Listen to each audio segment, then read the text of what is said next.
So what led you into this consciousness and meditation side of things? Well, it's interesting because I had this dream. This is how it started. I had this dream, and in the dream, I saw my dad. He was in the hospital, and I knew I had to say goodbye to him because he had to take a plane to go somewhere. And I woke up to the police knocking on the door saying my dad had died. Now, I had an awareness that in our culture, you visit the people you love before you die. So he came in a dream. So it's like, oh, this, because I thought it was rubbish until this dream. It's like, well, maybe this is for real, right? So I met a guy who taught me a lot of the cultural stuff from my culture and from the islands. And then I realized it is for real.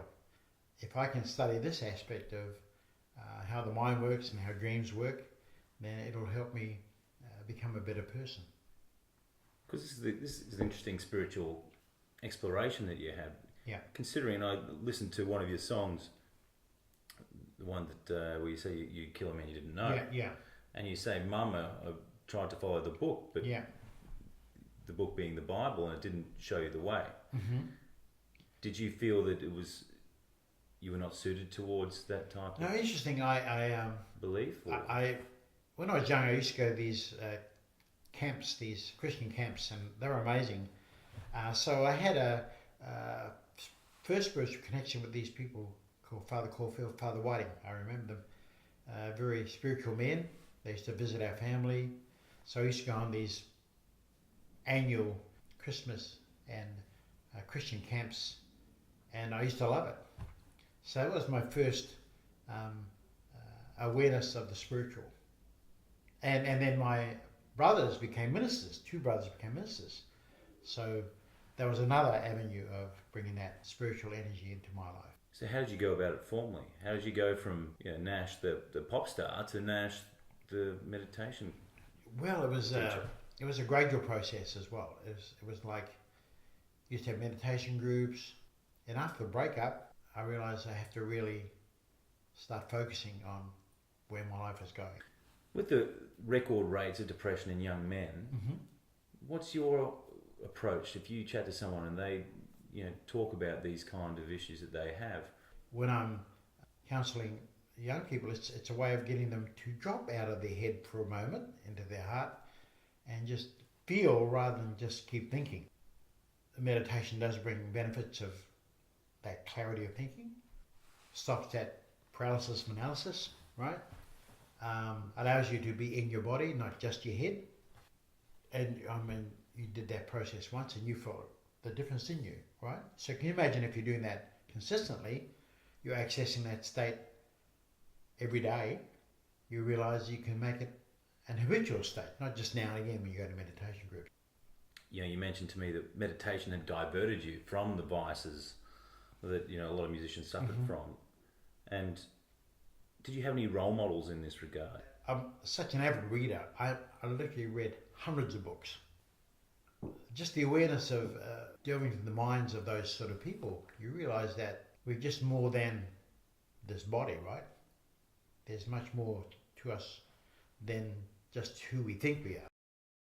And I think one of the major issues that we're finding with young men now is that they're, as a generation as a whole, they're very outwardly focused. Superficiality is their number one concern. Yeah. What other people think of them and how you look. Yeah. Yeah, exactly. How do you respond to that? How do you try and get someone to come away from these insecurities and inadequacies you're going to feel by constantly looking for other people's letting know it's a process that, yes, the outside world has a power to pull us into its particular vortex, but if you go inwards, and that's what I'm seeing with these younger people, teaching them to go inwards, there's a vast universe of energy inside you that's available that means you can access that joy, that love, and not having it attached to something or someone, right? And if you're finding it inside you, then it's a bonus if someone else loves you, but they're not the reason you're feeling good. How do you define manhood then? So manhood is, and this is a really important aspect of, from Robert Bly, I suppose, is if we can nurture ourselves rather than be dependent on women to nurture us, then we access the male mother. And we can nurture women back equally, rather than give them things or objects as our nurturing, right? We can energetically do the same thing to them.